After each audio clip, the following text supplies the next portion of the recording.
सूर्यपुत्र कर्ण महाभारत के एक प्रसिद्ध योद्धा थे, जिन्हें अर्जुन के प्रमुख प्रतिद्वंदी के रूप में देखा जाता था। क्या क्या घटा था उनके जीवन में, कितने शक्तिशाली थे कर्ण, कौन से अस्त्र शस्त्र का ज्ञान था उन्हें, आइए जानते हैं इस वीडियो में।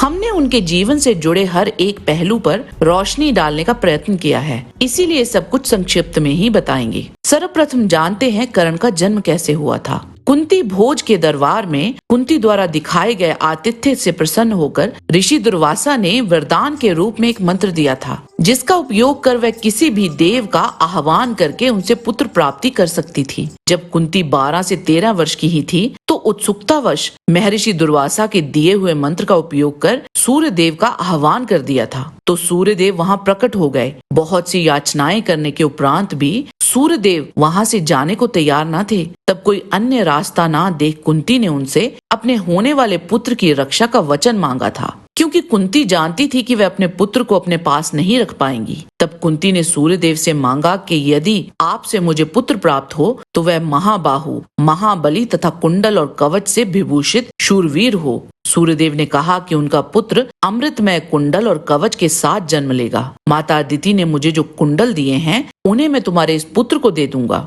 तत्पश्चात जब कर्ण का जन्म हुआ तो कुंती ने उसे टोकरे में रखकर उसके साथ ही अपना कुछ स्वर्ण भी बीच में रख दिया। अपने कुछ विश्वस्त सेवकों को उस टोकरी की रक्षा के लिए भी भेजा। उस टोकरी को अधिरथ ने उठा लिया और बालक को अपना लिया। कुंती अपने विवाह तक निरंतर कर्ण की सुध लेती थी कि उनका पालन और पोषण उचित प्रकार से हो तो रहा है। उस समय अधिरथ व उनकी पत्नी राधा का भी कोई पुत्र नहीं था। उन्होंने कर्ण को अपना लिया और उसे भरपूर प्रेम दिया। हालांकि बाद में उनके यहाँ और भी पुत्र हुए, पर अधिरथ ने अपना उत्तराधिकारी कर्ण को ही बनाए रखा। अधिरथ ने कर्ण के विवाह भी करवाए थे। अस्त्र शस्त्र की शिक्षा के लिए अधिरथ ने कर्ण को अपने मित्र धृतराष्ट्र के यहाँ भेजा। वहाँ उसने अन्य कुरु राजकुमारों के साथ ही कृपाचार्य एवं द्रोणाचार्य से शिक्षा ग्रहण की थी। मूलभूत अस्त्रों शस्त्रों की शिक्षा उन्हें गुरु द्रोण से ही मिली थी। गुरु द्रोण ने जब कर्ण को ब्रह्मास्त्र का ज्ञान देने से मना कर दिया तो कर्ण तब गुरु द्रोण का आश्रम छोड़कर चले गए। इसके उपरांत वे परशुराम जी के पास पहुँचे। वहाँ उन्होंने परशुराम जी से असत्य कहा कि वे भार्गव ब्राह्मण हैं। परशुराम जी से उन्हें ब्रह्मास्त्र,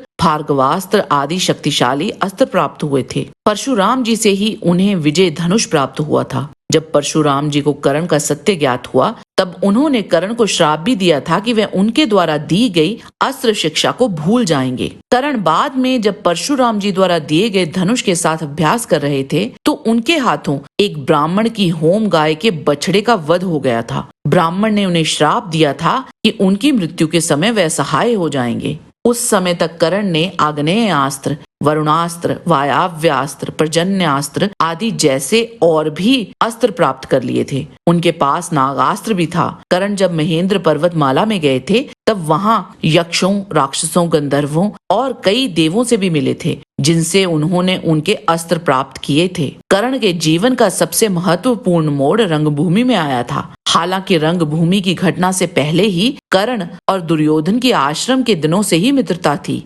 रंगभूमि जहाँ समस्त आमंत्रित राजकुमारों ने अपना कौशल दिखाया था, वहाँ अर्जुन ने जो जो अस्त्र कौशल प्रकट किया था वह सब कर्ण ने भी कर दिखाया था। जब कृपाचार्य ने कर्ण से उनके कुल का परिचय देने को कहा था तब वहां कर्ण लज्जित हो गए थे, क्योंकि कृपाचार्य के अनुसार अर्जुन के साथ युद्ध करने के लिए ऊंचे कुल से होना अनिवार्य था। तब दुर्योधन ने वहां बड़ी प्रसन्नता के साथ कर्ण को हृदय से लगा लिया था और अंग देश के राज्य पर अभिषिक्त कर दिया था। उस समय कर्ण को मित्र के रूप में पाकर दुर्योधन का भी अर्जुन से होने वाला भय शीघ्र ही दूर हो गया था। कलिंग देश की राजकुमारी के स्वयंवर में कर्ण ने रुक्मी, जरासंध, नील, वक्र, शिशुपाल आदि और भी कई शक्तिशाली योद्धाओं को अकेले ही पराजित कर दिया था। इस प्रकार कर्ण के भुजाबल से रक्षित दुर्योधन कन्या ग्रहण कर वापस हस्तिनापुर लौट आए थे। इस घटना के बाद जरासंध ने कर्ण को युद्ध के लिए ललकारा था। हर प्रकार के युद्ध करने के बाद अंत में उन दोनों में मल्ल युद्ध हुआ था, जिसमें कर्ण ने जरासंध को पराजित कर उसे जीवन दान दिया था। इससे प्रसन्न होकर जरासंध ने कर्ण को मालिनी नाम की नगरी भेंट की थी।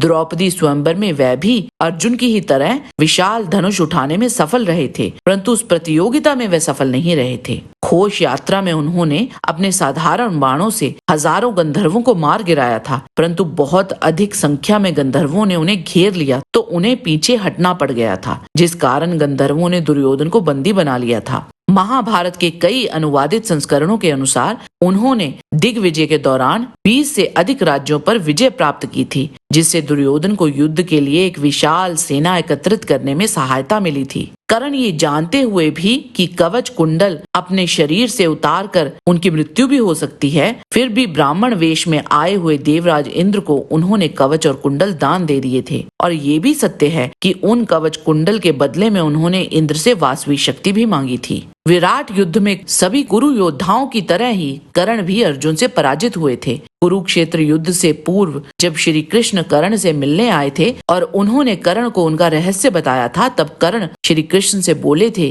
कि मैं धर्मतः पांडु का ही पुत्र हूँ। इन सब बातों को मैं अच्छी तरह जानता और समझता हूँ। दुर्योधन ने मेरे ही भरोसे हथियार उठाने तथा पांडवों के साथ विग्रह करने का साहस किया है, और इस समय मैं वध, बंधन, भय अथवा लोभ से भी दुर्योधन के साथ मिथ्या व्यवहार नहीं करना चाहता। कर्ण ने माता कुंती को वचन दिया था कि वह अर्जुन को छोड़कर बाकी चारों पांडवों को नहीं मारेंगे। आइए अब जानते हैं कुरुक्षेत्र युद्ध में उनके प्रदर्शन के बारे में। कर्ण ने कुरुक्षेत्र युद्ध केवल 7 दिनों तक ही लड़ा था। जब तक भीष्म सेनापति रहे थे, कर्ण ने युद्ध भूमि में कदम नहीं रखा था, और इसका कारण था भीष्म और कर्ण के बीच हुआ कटु संवाद। कर्ण का भीम पुत्र घटोत्कच के साथ भीषण युद्ध हुआ था, जिसमें कर्ण को अपने दिव्य अस्त्रों और घटोत्कच को अपने मायावी रक्षा सूत्र का सहारा लेना पड़ा था। दोनों ने ही एक दूसरे को बहुत क्षति पहुंचाई थी। एक समय तो कर्ण ने घटोत्कच द्वारा चलाई गई शक्तिशाली रुद्र की असनी को अपने हाथों से ही पकड़कर रोक दिया था। जब एक समय घटोत्कच अपनी मायावी शक्तियों के बल पर कौरव सैनिकों तथा कर्ण पर हावी हो गए थे, तब कर्ण को विवशता में इंद्र द्वारा दी गई अमोघ शक्ति का उपयोग करना पड़ा था, और उसी से कर्ण ने घटोत्कच का वध भी किया था। कर्ण ने सात्यकी, युधिष्ठिर, धृष्टद्युम्न, नकुल, सहदेव, भीम आदि प्रमुख पांडव योद्धाओं को पराजित किया था। भीम और सात्यकी के साथ उनका कई बार युद्ध हुआ था। कई बार कर्ण के हाथों वे दोनों पराजित हुए,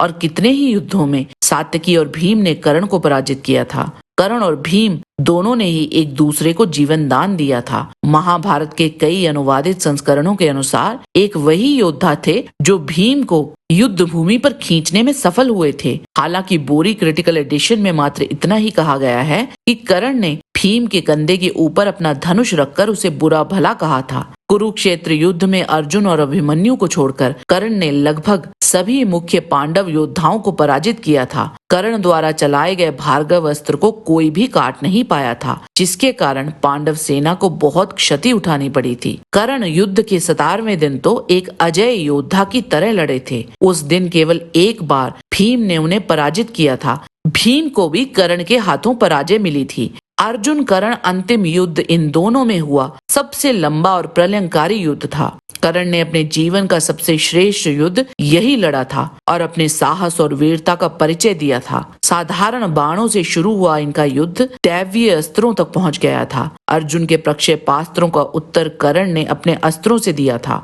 एक समय तो कर्ण अर्जुन पर हावी हो गए थे। कर्ण ने जब एक शक्तिशाली सर्पमुखी बाण अर्जुन की ओर चलाया था, तब पाताल निवासी अश्वसेन नामक नाग भी उस बाण पर सवार हो गया था। अर्जुन कुछ कर पाते इससे पहले ही श्री कृष्ण ने रथ को नीचे दबा दिया था, और फिर उसके बाद कर्ण का रथ धरती में धंस गया था। कुछ संस्करणों के अनुसार जब कर्ण उस पहिए को निकाल रहे थे, तो रथ के आसपास की धरती पहिए सहित 4 अंगुल ऊपर उठ गई थी। इन सब के बावजूद कर्ण और अर्जुन में निरंतर युद्ध चलता रहा था। अंत में अर्जुन ने अंजलि का अस्त्र चलाकर कर्ण का वध किया था, और इस तरह अर्जुन के हाथों वह वहां वीर गति को प्राप्त हुए थे। कुल मिलाकर कुरुक्षेत्र युद्ध में कर्ण ने लगभग 2 अक्षौणी सेना का संहार किया था, और कई पांडव सेना के योद्धा भी उनके हाथों मारे गए थे।